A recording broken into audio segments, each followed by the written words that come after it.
വചനമേ നിത്യജീവന്റെ ആധാരമേ, രക്ഷയേകിടും സത്യമാർഗമേ, എന്റെ ആത്മാവിനാശ്വാസമേ. വചനം വചനം വചനം. സാമുവേലിന്റെ 1-ാം പുസ്തകം 13-ാം അധ്യായം. സാവൂൾ തന്റെ ഭരണത്തിൽ 1 വർഷം തികച്ചു. 2 വർഷം ഇസ്രായേൽക്കാരുടെ മേൽ ഭരണം നടത്തിയപ്പോൾ സാവൂൾ ഇസ്രായേലിൽ നിന്ന് തനിക്കായി 3000 പേരെ തെരഞ്ഞെടുത്തു. 2000 പേർ സാവൂളിനോടൊത്ത് മിക്മാഷിലും ബഥേൽ മലയിലുമായി ഉണ്ടായിരുന്നു. 1000 പേർ ബെഞ്ചമിന്റെ ഗിബയായിൽ ജോനാഥനോടുകൂടെ ആയിരുന്നു. ശേഷിച്ച ജനത്തെ അവരവരുടെ കൂടാരങ്ങളിലേക്ക് അവൻ അയച്ചു. ഫിലിസ്ത്യക്കാരുടെ ഗേബായിലുള്ള സൈനിക സ്ഥാനം ജോനാഥൻ ആക്രമിച്ചു. ഫിലിസ്ത്യക്കാർ അത് കേട്ടു. ഹെബ്രായർ കേൾക്കട്ടെ എന്ന് പറഞ്ഞ് സാവൂൾ രാജ്യമൊട്ടാകെ കാഹളം മുഴക്കി. സാവൂൾ ഫിലിസ്ത്യ സൈനിക സ്ഥാനം ആക്രമിച്ചെന്നും ഇസ്രായേൽക്കാർ ഫിലിസ്ത്യരുടെ ഇടയിൽ അനാഭിമതരമായെന്നും ഇസ്രായേൽക്കാരെല്ലാവരും കേട്ടു. അതിനാൽ ഗിൽഗാലിൽ സാവൂളിന്റെ പിന്നാലെ ജനം പരാതിയുമായി എത്തി. ഇസ്രായേലിനോട് യുദ്ധം ചെയ്യാൻ ഫിലിസ്ത്യക്കാർ 30,000 രഥങ്ങളും 6000 കുതിരപ്പടകളും കടൽ തീരത്തെ മണൽത്തരി പോലെ അസംഖ്യം ജനവും ഒന്നിച്ചുകൂടി. അവർ കയറി ചെന്ന് ബെഥാവേനു കിഴക്കുള്ള മിക്മാഷിൽ പാളയമടിച്ചു. ഓരോ ഇസ്രായേൽക്കാരനും താൻ കഷ്ടതയിലാണെന്നും ജനം സമ്മർദ്ദത്തിലായെന്നും കണ്ടു. ജനം ഗുഹകളിലും മാളങ്ങളിലും പാറക്കെട്ടുകളിലും നിലവറകളിലും കിണറുകളിലും ഒളിച്ചു. ഹെബ്രായർ ഗാദുദേശത്തേക്കും ഗലയാദിലേക്കും ജോർദാൻ കടന്നുപോയി. സാവൂൾ അപ്പോഴും ഗിൽഗാലിൽ തന്നെയായിരുന്നു. ജനമെല്ലാം ഭയചകിതരായി അവന്റെ പിന്നാലെ ഉണ്ടായിരുന്നു. സാമുവേൽ നിശ്ചയിച്ചിരുന്ന സമയമനുസരിച്ച് അവൻ 7 ദിവസം കാത്തിരുന്നു. എന്നാൽ സാമുവേൽ ഗിൽഗാലിലേക്ക് വന്നില്ല. അതിനാൽ ജനം അവന്റെ പക്കൽ നിന്ന് വിട്ടുപോയി തുടങ്ങി. അപ്പോൾ സാവൂൾ പറഞ്ഞു, ഹോമയാഗ വസ്തുവും സമാധാനയാഗ വസ്തുവും നിങ്ങൾ എന്റെ പക്കൽ കൊണ്ടുവരുവിൻ. തുടർന്ന് അവൻ ഹോമയാഗം അർപ്പിച്ചു. ഹോമയാഗം നിവേദിക്കുന്നത് അവൻ പൂർത്തിയാക്കിയപ്പോഴേക്കും ഇതാ സാമുവേൽ വരുന്നു. അവനെ അഭിവാദനം ചെയ്ത് എതിരേൽക്കാനായി സാവൂൾ പുറപ്പെട്ടു. നീ എന്താണ് ചെയ്തത്? സാമുവേൽ ചോദിച്ചു. സാവൂൾ പറഞ്ഞു, ജനങ്ങൾ എന്റെ പക്കൽ നിന്ന് പിരിഞ്ഞു പോകുന്നതും നിശ്ചിത ദിവസങ്ങളിൽ നീ വരാതിരുന്നതും ഫിലിസ്ത്യക്കാർ മിക്മാഷിൽ സംഘടിതരായതും കണ്ടതുകൊണ്ട് ഞാൻ കരുതി ഫിലിസ്ത്യക്കാർ ഇപ്പോൾ എന്റെ അടുത്തേക്ക് ഗിൽഗാലിലേക്ക് ഇറങ്ങും. ഞാനാകട്ടെ കർത്താവിന്റെ മുഖം പ്രസാദിക്കാൻ ഇടയാക്കിയിട്ടില്ല. അങ്ങനെ ഞാൻ നിർബന്ധിതനായി ഹോമയാഗം അർപ്പിക്കുകയായിരുന്നു. സാമുവേൽ സാവൂളിനോട് പറഞ്ഞു, നീ വിഡ്ഢിത്തമാണ് ചെയ്തത്. നിന്റെ ദൈവമായ കർത്താവ് നിന്നെ അനുശാസിച്ച കൽപ്പന നീ പാലിച്ചില്ല. കർത്താവ് ഇപ്പോൾ ഇസ്രായേൽ മേലുള്ള നിന്റെ ഭരണം എന്നേക്കുമായി ഉറപ്പിക്കുമായിരുന്നേനെ. എന്നാൽ ഇനി നിന്റെ ഭരണം സ്ഥിരപ്പെടുത്തുകയില്ല. കർത്താവ് നിന്നെ അനുശാസിച്ചവ നീ പാലിക്കാത്തതിനാൽ അവിടുന്ന് തനിക്കായി തന്റെ മനസ്സിനു ചേർന്ന ഒരാളെ അന്വേഷിക്കുകയാണ്. തന്റെ ജനത്തിന് അധിപനായ കർത്താവ് അവനെ നിയോഗിക്കും. സാമുവേൽ എഴുന്നേറ്റ് ഗിൽഗാലിൽ നിന്ന് ബെഞ്ചമിന്റെ ഗിബയായിലേക്ക് കയറിപ്പോയി. സാവൂൾ തന്നോടൊപ്പം ഉണ്ടായിരുന്ന ജനത്തെ തിട്ടപ്പെടുത്തി. 600ഓളം പേർ. സാവൂളും അവന്റെ മകൻ ജോനാഥനും അവനോടൊപ്പം ഉണ്ടായിരുന്ന ജനവും ബെഞ്ചമിന്റെ ഗേബായിൽ താമസിച്ചു. ഫിലിസ്ത്യക്കാർ മിക്മാഷിൽ പാളയമടിച്ചു. ഫിലിസ്ത്യക്കാരുടെ പാളയത്തിൽ നിന്ന് ഒളിസംഘം 3 ഗണങ്ങളായി പുറപ്പെട്ടു. ഒരു ഗണം ഷുവാൽ ദേശത്തേക്ക് ഒഫ്രാം വഴിക്ക് തിരിച്ചു. മറ്റൊരു ഗണം ബെത്ഹോറോൻ വഴി തിരിച്ചു. ഇനിയൊരു ഗണം മരുഭൂമിയിലേക്ക് സെബോയിൻ താഴ്വാരം കീഴ്ദർശനമാക്കിയുള്ള അതിർത്തി വഴി തിരിച്ചു. ഹെബ്രായർ വാളോ കുന്തമോ ഉണ്ടാക്കാതിരിക്കാൻ ഫിലിസ്ത്യക്കാർ ആജ്ഞാപിച്ചിരുന്നതുകൊണ്ട് ഇസ്രായേൽ നാട്ടിലെങ്ങും ഒരു കൊല്ലനും ഉണ്ടായിരുന്നില്ല. തങ്ങളുടെ കൊഴുവോ തൂമ്പയോ കോടാലിയോ അരിവാളോ മൂർച്ചപ്പെടുത്തുന്നതിന് ഇസ്രായേൽക്കാർ എല്ലാവരും ഫിലിസ്ത്യക്കാരുടെ അടുത്തേക്ക് ഇറങ്ങേണ്ടിയിരുന്നു. വായ്ത്തല ചതയുമ്പോൾ കൊഴുവിനും തൂമ്പയ്ക്കും മുപ്പല്ലിക്കും കോടാലികൾക്ക് വേണ്ടിയും മുടിങ്കോൽ നന്നാക്കുന്നതിനും. യുദ്ധത്തിനുള്ള ദിവസമായപ്പോൾ സാവൂളിനോടും ജോനാഥനോടുമൊപ്പം ഉണ്ടായിരുന്ന ജനത്തിൽ ആരുടെയും കയ്യിൽ വാളും കുന്തവും ഉണ്ടായിരുന്നില്ല. എന്നാൽ സാവൂളിനും അവന്റെ മകൻ ജോനാഥനും അതുണ്ടായിരുന്നു. ഫിലിസ്ത്യക്കാരുടെ പടയണി മിക്മാശുരത്തിലേക്ക് പുറപ്പെട്ടു. സാമുവേലിന്റെ 1-ാം പുസ്തകം 14-ാം അധ്യായം. ഒരു ദിവസം സാവൂളിന്റെ പുത്രൻ ജോനാഥൻ തന്റെ ആയുധവാഹകനായ ഭൃത്യനോട് പറഞ്ഞു, വരൂ, അവിടെ അക്കരെയുള്ള ഫിലിസ്ത്യ പടയണിയിലേക്ക് നമുക്കൊന്ന് കടന്നു ചെല്ലാം. എന്നാൽ അവൻ തന്റെ പിതാവിനെ ഇക്കാര്യം അറിയിച്ചില്ല. സാവൂൾ ഗിബയായുടെ സീമയിൽ മിഗ്രോനിലുള്ള റിമ്മോന്റെ കീഴിലായിരുന്നു. അവനോടുകൂടെ ഉണ്ടായിരുന്ന ജനം ഏകദേശം 600 പേരായിരുന്നു. പ്രധാനയാങ്കി ധരിച്ചിരുന്ന അഹിയ ഷീലോയിൽ പുരോഹിതനായിരുന്ന ഏലിയുടെ പുത്രനായ ഫിനഹാസിന്റെ മകനും ഇക്കോബോദിന്റെ സഹോദരനുമായ അഹിത്തൂബിന്റെ മകനായിരുന്നു. ജോനാഥൻ യാത്രയായെന്ന് ജനം അറിഞ്ഞിരുന്നില്ല. ജോനാഥൻ ഫിലിസ്ത്യ പടയണിക്കെതിരെ കടന്നു ചെല്ലുന്നതിന് ലക്ഷ്യം വെച്ച മലമ്പാതകൾക്കിടയ്ക്ക് കടുംതൂക്കായ ഒരു പാറ അപ്പുറത്തു നിന്നും കടുംതൂക്കായ ഒരു പാറ ഇപ്പുറത്തു നിന്നും ഉണ്ടായിരുന്നു. ഒന്നിന്റെ പേര് ബോസസ്, മറ്റേതിന്റെ പേര് സെനെ. കടുംതൂക്കായ ഒന്ന് മിക്മാഷിന് അഭിമുഖമായി വടക്കു വശത്തു നിന്നും മറ്റേത് ഗേബായിക്ക് അഭിമുഖമായി തെക്ക് വശത്തു നിന്നും തള്ളി നിന്നിരുന്നു. ജോനാഥൻ തന്റെ ആയുധവാഹകനായ ഭൃത്യനോട് പറഞ്ഞു, നടക്കൂ, നമുക്ക് ഈ അപരിചിതരുടെ പടയണിക്ക് നേരെ കടന്നു ചെല്ലാം. ഒരു പക്ഷേ കർത്താവ് നമുക്ക് വേണ്ടി പ്രവർത്തിച്ചെങ്കിലോ? കൂടുതൽ പേരെ കൊണ്ടും കുറച്ചു പേരെ കൊണ്ടും രക്ഷിക്കുന്നതിന് കർത്താവിന് തടസ്സമില്ലല്ലോ. അപ്പോൾ ആയുധവാഹകൻ അവനോട് പറഞ്ഞു, നിന്റെ മനസ്സിലുള്ളതെല്ലാം നിർവഹിച്ചു കൊള്ളുക, നീ മുന്നേറുക, ഞാനിതാ നിന്റെ ഇഷ്ടത്തിനൊത്ത് കൂടെ തന്നെയുണ്ട്. ജോനാഥൻ പറഞ്ഞു, ഇതാ നമ്മൾ ആളുകളുടെ നേരെ കടന്നു ചെല്ലുകയാണ്. നമുക്ക് അവരുടെ മുൻപിൽ പ്രത്യക്ഷപ്പെടാം. ഞങ്ങൾ നിങ്ങളുടെ സമീപത്തെത്തുവോളം അനങ്ങിപ്പോകരുത് എന്ന വിധം എന്തെങ്കിലും അവർ നമ്മോട് പറഞ്ഞാൽ നമ്മൾ അവരുടെ അടുത്തേക്ക് കയറാതെ നമ്മുടെ സ്ഥാനത്ത് തന്നെ നിൽക്കും. മറിച്ച് ഞങ്ങളുടെ പക്കലേക്ക് കയറി വരുവിൻ എന്ന വിധമാണ് അവർ പറയുന്നതെങ്കിൽ നമ്മൾ കയറി ചെല്ലും. എന്തെന്നാൽ കർത്താവ് അവരെ നമ്മുടെ കയ്യിൽ ഏൽപ്പിച്ചിരിക്കുന്നു. അതായിരിക്കും നമുക്കുള്ള സൂചന. അങ്ങനെ അവർ ഇരുവരും ഫിലിസ്ത്യ പടയണിയുടെ മുൻപിൽ പ്രത്യക്ഷപ്പെട്ടു. അപ്പോൾ ഫിലിസ്ത്യക്കാർ പറഞ്ഞു, ഇതാ ഹെബ്രായർ തങ്ങൾ ഒളിച്ചിരുന്ന ഗുഹകളിൽ നിന്നും പുറത്തു വരുന്നു. പടയണിയുടെ ആളുകൾ ജോനാഥനെയും ആയുധവാഹകനെയും അഭിവാദനം ചെയ്തുകൊണ്ട് പറഞ്ഞു, ഞങ്ങളുടെ അടുത്തേക്ക് കയറി വരുവിൻ, ഞങ്ങൾ നിങ്ങളെ ഒരു കാര്യം കാണിക്കാം. ജോനാഥൻ ആയുധവാഹകരോട് പറഞ്ഞു, എന്റെ പിന്നാലെ കയറിക്കൊള്ളൂ, എന്തെന്നാൽ കർത്താവ് അവരെ ഇസ്രായേലിന്റെ കയ്യിൽ ഏൽപ്പിച്ചിരിക്കുന്നു. ജോനാഥൻ തന്റെ കൈകാലുകൾ കൊണ്ട് അള്ളിക്കയറി. ആയുധവാഹകൻ അവന്റെ പിന്നാലെയും. ജോനാഥന്റെ മുൻപിൽ അവർ നിബദിച്ചു. അവന്റെ പിന്നിലുള്ള അവന്റെ ആയുധവാഹകനായിരുന്നു ഘാതകൻ. ജോനാഥനും അവന്റെ ആയുധവാഹകനും ഒരു സെമ്മത്ത് വയലിന്റെ പകുതിയോളമുള്ള ഉഴവുചാലിൽ വെച്ച് 20ഓളം പേരെ പ്രഹരിച്ചതായിരുന്നു ആദ്യ സംഹാരം. പാളയത്തിലും വയലിലും ജനം മുഴുവനിവിടെയും നടുക്കമുളവായി. പടയണിയാകട്ടെ ഒളിപ്പേര് സംഘമാകട്ടെ അവരും നടുങ്ങി. ഭൂമി പ്രകമ്പനം കൊണ്ടു. അതൊരു വൻ നടുക്കമായി തീർന്നു. ബെഞ്ചമിന്റെ ഗിബയായിൽ സാവൂളിനുണ്ടായിരുന്ന നിരീക്ഷകൻ കണ്ടു, ഇതാ പുരുഷാരം വിറളി പിടിച്ചും ചിതറിയും പാഞ്ഞു നടക്കുന്നു. അപ്പോൾ സാവൂൾ തന്നോടുകൂടെ ഉണ്ടായിരുന്ന ജനത്തോട് പറഞ്ഞു, നമ്മുടെ കൂട്ടത്തിൽ നിന്ന് ആരാണ് അപ്രത്യക്ഷനായതെന്ന് പരിശോധിച്ചു നോക്കിയാലും. അവർ പരിശോധിച്ചപ്പോൾ ഇതാ ജോനാഥനും അവന്റെ ആയുധവാഹകനും ഇല്ല. ദൈവത്തിന്റെ പേടകത്തെ സ്പർശിക്കുക എന്ന് സാവൂൾ അഹിയായോട് പറഞ്ഞു. കാരണം അക്കാലത്ത് ദൈവത്തിന്റെ പേടകം ഇസ്രായേലിനോടൊപ്പം ഉണ്ടായിരുന്നു. സാവൂൾ പുരോഹിതനോട് സംസാരിച്ചു കൊണ്ടിരിക്കുമ്പോൾ ഫിലിസ്ത്യ പാളയത്തിലെ ആരവം മേൽക്കുമേൽ വർദ്ധിച്ചു വന്നു. നീ കൈ പിൻവലിക്കുക എന്ന് സാവൂൾ പുരോഹിതനോട് പറഞ്ഞു. അനന്തരം സാവൂളും കൂടെയുണ്ടായിരുന്ന ജനം മുഴുവനും അണിചേർന്ന് യുദ്ധത്തിനായി ചെന്നു. അപ്പോൾ അതാ ഓരോരുത്തന്റെയും വാൾ തന്റെ അയൽക്കാരനെതിരെ. അത്യധികമായി സംഭ്രാന്തി. ഫിലിസ്ത്യക്കാരോടൊപ്പം മുൻപേ തന്നെ പാളയത്തിൽ കയറിക്കൂടിയ ഹെബ്രായരും അവർക്ക് ചുറ്റുമുണ്ടായിരുന്നു. അവരും സാവൂളിനും ജോനാഥനോടുമൊപ്പം ഉണ്ടായിരുന്ന ഇസ്രായേൽക്കാരോടൊന്നു ചേർന്നു. ഫിലിസ്ത്യക്കാർ തോറ്റോടിയെന്ന് എഫ്രായിം മലയിൽ ഒളിച്ചിരുന്ന ഇസ്രായേൽ പൗരഗണവും കേട്ടു. അവരും മറ്റവർക്ക് പിന്നാലെ യുദ്ധത്തിൽ പക്ഷം ചേർന്നു. അങ്ങനെ കർത്താവ് വന്ന് ഇസ്രായേലിനെ രക്ഷിച്ചു. യുദ്ധം ബെതാവേനു കടന്നു പോയിരുന്നു. ഇസ്രായേൽ പൗരഗണം അന്ന് വിഷമസന്ധിയിലായി. സാവൂൾ ജനത്തെ ഇപ്രകാരം ശപഥം ചെയ്യിച്ചിരുന്നു, സന്ധിയാകുന്നതും എന്റെ ശത്രുവിനെ ഞാൻ അമർച്ച ചെയ്യുന്നതുവരെ ഭക്ഷണം കഴിക്കുന്നവൻ ശപിക്കപ്പെട്ടവനാകട്ടെ. തന്മൂലം ജനമാരും ഭക്ഷണം തൊട്ടിരുന്നില്ല. നാട്ടുകാരാകെ ഒരു കാട്ടിലെത്തി. ആ പ്രദേശത്തിന്റെ ഉപരിതലത്തിൽ തേൻ ഉണ്ടായിരുന്നു. ജനം കാട്ടിലേക്ക് കടന്നപ്പോൾ ഇതാ ഒരു തേൻ വഴിത്താര. എന്നാൽ ആരും തന്റെ കൈ വായിലേക്ക് നീട്ടിയില്ല. കാരണം ജനം ശബ്ദത്തെ ഭയന്നിരുന്നു. ജോനാഥനാകട്ടെ തന്റെ പിതാവ് ജനത്തെ ശബ്ദം ചെയ്യിച്ച കാര്യം കേട്ടിരുന്നില്ല. അവൻ കയ്യിലുണ്ടായിരുന്ന വടിയുടെ അഗ്രം നീട്ടി അത് തേൻകട്ടയിൽ മുക്കി കൈ തന്റെ വായിലേക്ക് തിരിച്ചു. ഉടനെ അവന്റെ കണ്ണുകൾ തെളിഞ്ഞു വന്നു. അപ്പോൾ ജനത്തിൽ നിന്ന് ഒരുവൻ പ്രതികരിച്ചുകൊണ്ട് പറഞ്ഞു, ഇന്ന് ഭക്ഷണം കഴിക്കുന്നയാൾ ശപിക്കപ്പെട്ടവനാണ് എന്ന് നിന്റെ പിതാവ് ജനത്തെ കൊണ്ട് ഉഗ്രശബ്ദം ചെയ്യിച്ചിട്ടുണ്ട്. ജനമാകട്ടെ തളർന്നും ഇരിക്കുന്നു. ജോനാഥൻ പറഞ്ഞു, എന്റെ പിതാവ് ഈ ദേശത്തെ കഷ്ടത്തിലാക്കിയിരിക്കുന്നു.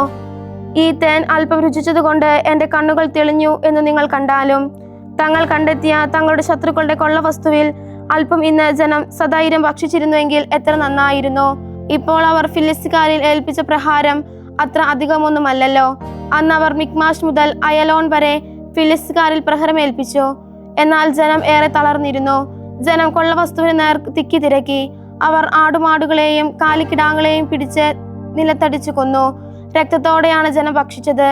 അപ്പോൾ ചിലർ സാവൂളിനോട് ഇപ്രകാരം പറഞ്ഞു, ഇതാ രക്തത്തോടു കൂടി ഭക്ഷിക്കുക വഴി ജനം കർത്താവിനെതിരെ പാപം ചെയ്യുകയാണ്. അവൻ പറഞ്ഞു, നിങ്ങൾ വഞ്ചന കാണിച്ചിരിക്കുന്നു.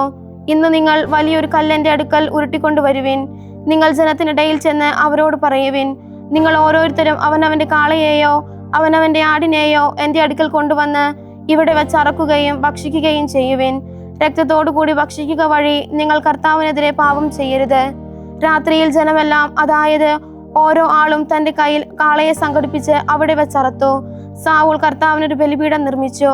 അതുവഴി കർത്താവിന് ബലിപീഠം നിർമ്മിക്കാൻ അവൻ തുടക്കമിട്ടു.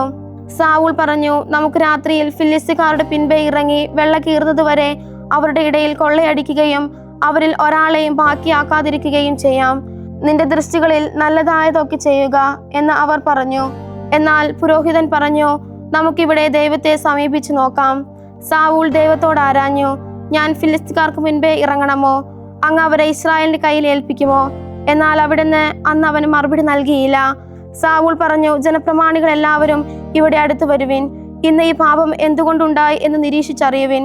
ഇസ്രായേലിന്റെ രക്ഷകനായ ജീവിക്കുന്ന കർത്താവാണേ, അതുണ്ടായത് എന്റെ മകൻ ജോനാഥൻ മൂലമാണെങ്കിൽ പോലും അവൻ നിശ്ചയമായി മരിക്കണം. ജനത്തിൽ എല്ലാവരിൽ നിന്നും ആരും അവനോട് പ്രത്യുത്തരിച്ചില്ല. അവൻ ഇസ്രായേൽ മുഴുവനോടുമായി പറഞ്ഞു, നിങ്ങൾ ഒരു വശത്തായിരിക്കും, ഞാനും ജോനാഥനും മറുവശത്തായിരുന്നു കൊള്ളാം. നിന്റെ ദൃഷ്ടികളിൽ നന്മയായത് ചെയ്യുക എന്ന് ജനം സാവൂളിനോട് പറഞ്ഞു. കൃത്യമായി പറഞ്ഞു തരണമേ എന്ന് സാവൂൾ ഇസ്രായേലിന്റെ ദൈവമായ കർത്താവിനോട് അഭ്യർത്ഥിച്ചു. ജോനാഥനും സാവൂളും പിടിക്കപ്പെട്ടു. ജനം ഒഴിവാക്കപ്പെട്ടു. സാവൂൾ പറഞ്ഞു, എന്റെയും എന്റെ മകൻ ജോനാഥന്റെയും ഇടയിൽ നിങ്ങൾ വിധി നിർണയിക്കുവിൻ. ജോനാഥൻ പിടിക്കപ്പെട്ടു. സാവൂൾ ജോനാഥനോട് പറഞ്ഞു, നീ എന്താണ് ചെയ്തതെന്ന് എന്നോട് വിശദീകരിക്കുക. ജോനാഥൻ അവനോട് വിശദീകരിച്ചു പറഞ്ഞു, എന്റെ കയ്യിൽ ഉണ്ടായിരുന്ന വടിയുടെ അഗ്രം കൊണ്ട് അല്പം തേൻ ഞാൻ രുചിക്കാനിടയായി. ഇതാ ഞാൻ മരിച്ചു കൊള്ളട്ടെ. സാവൂൾ പറഞ്ഞു, ദൈവം അപ്രകാരവും അതിലേറെയും പ്രവർത്തിക്കട്ടെ. ജോനാഥൻ, നീ തീർച്ചയായും മരിക്കണം. അപ്പോൾ ജനം സാവൂളിനോട് പറഞ്ഞു, ഇസ്രായേലിന് ജോനാഥൻ ഈ മഹാരക്ഷ സാധ്യമാക്കിയിരിക്കെ അവൻ മരിക്കണമെന്നോ? ജീവിക്കുന്ന കർത്താവാണേ, അത് പാടില്ല. അവന്റെ തലമുടി അല്പവും നിലത്തു വീണുകൂടാ. എന്തെന്നാൽ ഇന്ന് അവൻ ദൈവത്തോടൊത്താണ് പ്രവർത്തിച്ചത്. അങ്ങനെ ജനം ജോനാഥനെ രക്ഷിച്ചു. അവൻ മരിച്ചില്ല. സാവൂൾ ഫിലിസ്ത്യക്കാരെ പിന്തുടരാതെ കയറിപ്പോന്നു. ഫിലിസ്ത്യക്കാരാകട്ടെ തങ്ങളുടെ സ്ഥലത്തേക്ക് പോയി. സാവൂൾ തന്റെ രാജ്യത്വം ഇസ്രായേലിന്മേൽ ഉറപ്പിച്ചു. മോവാബുകാർ, അമ്മോന്യർ, ഏദോംകാർ, സോബ രാജാക്കന്മാർ, ഫിലിസ്ത്യക്കാർ എന്നിങ്ങനെ ചുറ്റുപാടുമുള്ള തന്റെ എല്ലാ ശത്രുക്കൾക്കെതിരെ അവൻ പൊരുതി. താൻ തിരഞ്ഞെടുത്തെല്ലാം അവൻ നിർദാക്ഷിണ്യം പ്രവർത്തിച്ചു. അവൻ ശക്തി പ്രകടമാക്കി അമലേക്കിനെയും അമർച്ച ചെയ്തു.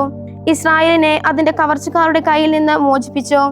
സാവൂളിന്റെ പുത്രന്മാർ ജോനാഥൻ, ഇഷ്ബി, മൽക്കിഷ്വ എന്നിവരായിരുന്നു.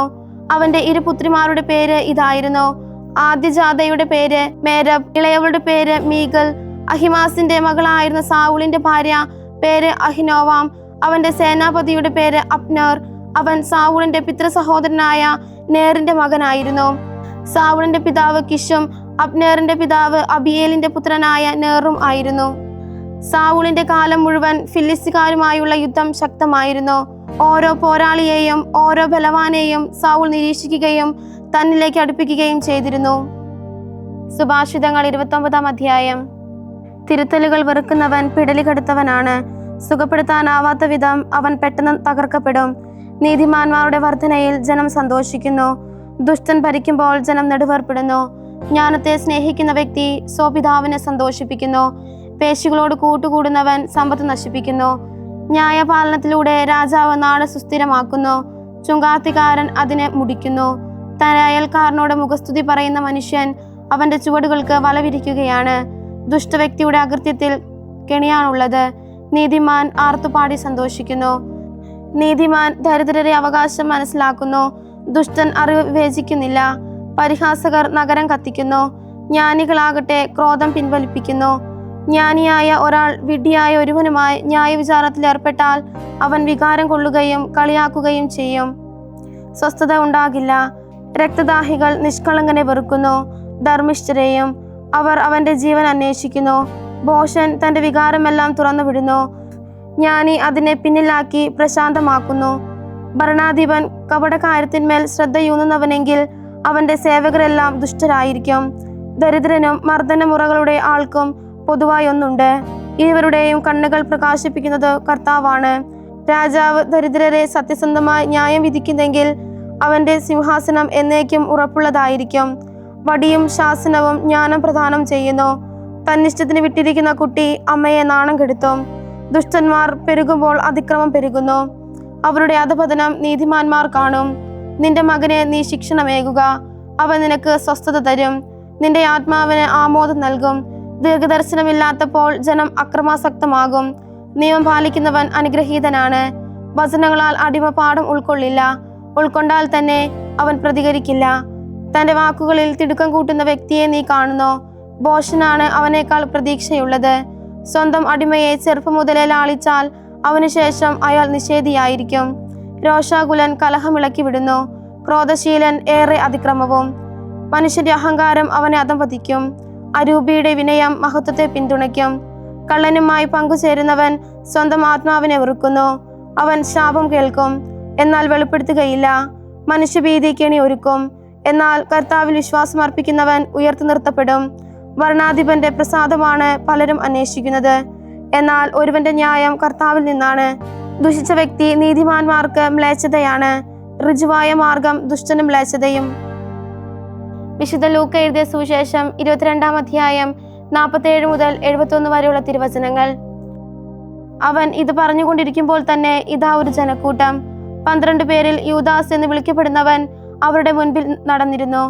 യേശുവിനെ ചുംബിക്കാൻ അവൻ അടുത്തു വന്നു. യേശു അവനോട് ചോദിച്ചു, യൂദാസേ, ചുംബനം കൊണ്ടോ നീ മനുഷ്യപുത്രനെ ഒറ്റിക്കൊടുക്കുന്നത്?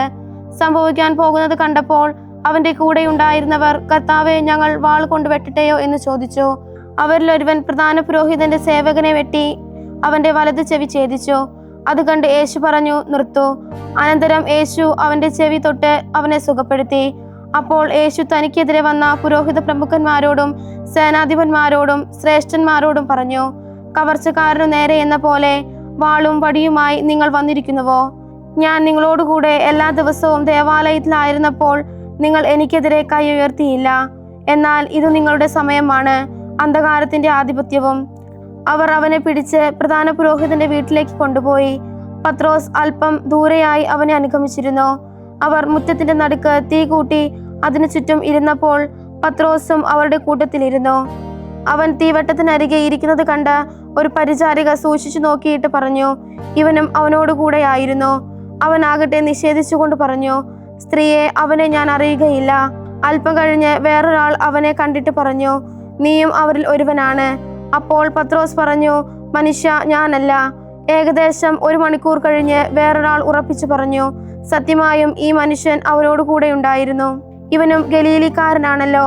പത്രോസ് പറഞ്ഞു, മനുഷ്യ, നീ പറയുന്നത് എന്താണെന്ന് എനിക്ക് അറിഞ്ഞുകൂടാ. അവൻ ഇങ്ങനെ പറഞ്ഞുകൊണ്ടിരിക്കുമ്പോൾ തന്നെ പെട്ടെന്ന് കോഴി കൂവി. കർത്താവ് തിരിഞ്ഞ് പത്രോസിനെ നോക്കി, ഇന്ന് കോഴി കൂവുന്നതിന് മുൻപ് 3 പ്രാവശ്യം നീ എന്നെ നിഷേധിക്കും എന്ന് കർത്താവ് പറഞ്ഞ വചനം അപ്പോൾ പത്രോസ് ഓർത്തു. അവൻ പുറത്തുപോയി കൈപ്പോടെ കരഞ്ഞു. യേശുവിന് പാറാവ് നിന്നിരുന്ന മനുഷ്യർ അവനെ പരിഹസിക്കുകയും അടിക്കുകയും ചെയ്തു. അവർ അവന്റെ കണ്ണുകൾ മൂടിക്കൊണ്ട്, നിന്നെ അടിച്ചവൻ ആരെന്ന് പ്രവചിക്കുക എന്ന് പറഞ്ഞു. അവർ അവനെ അധിക്ഷേപിച്ച് അവനെതിരായി മറ്റു പലതും പറഞ്ഞു. പ്രഭാതമായപ്പോൾ നിയമജ്ഞരും പുരോഹിത പ്രമുഖന്മാരും ഉൾപ്പെട്ട ജനശ്രേഷ്ഠന്മാരുടെ സംഘം സമ്മേളിക്കുകയും അവനെ അവരുടെ ന്യായാധിപ സംഘത്തിലേക്ക് കൊണ്ടുപോവുകയും ചെയ്തു. അവർ പറഞ്ഞു, നീ ക്രിസ്തുവാണെങ്കിൽ ഞങ്ങളോട് പറയുക. അവൻ അവരോട് പറഞ്ഞു, ഞാൻ പറഞ്ഞാലും നിങ്ങൾ വിശ്വസിക്കുകയില്ല. ഞാൻ ചോദിച്ചാൽ നിങ്ങൾ ഉത്തരം തരികയുമില്ല. ഇപ്പോൾ മുതൽ മനുഷ്യപുത്രൻ ദൈവശക്തിയുടെ വലത്തുവശത്ത് ഉപവിഷ്ടനാകും. അവരെല്ലാവരും കൂടെ ചോദിച്ചു, അങ്ങനെയെങ്കിൽ നീ ദേവപുത്രനാണോ?